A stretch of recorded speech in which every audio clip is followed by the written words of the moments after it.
ধরতেছে, একটা কুমির কি হিসেবে দড়ি ফেলাইতেছে। এই যে একটা কুমির এখন শিকার করবে, এখন এই যে টোকাইতেছে, এখন ধরবে, এই ধরতেছে এখন কি হিসেবে এখন ধরতেছে দেখেন।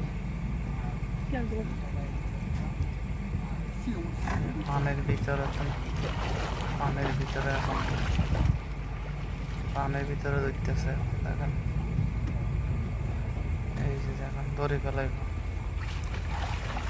করছে, এখন পানের ভিতর থেকে ধরে নিয়ে আসতেছে। কি একটা সিস্টেম দেখেন।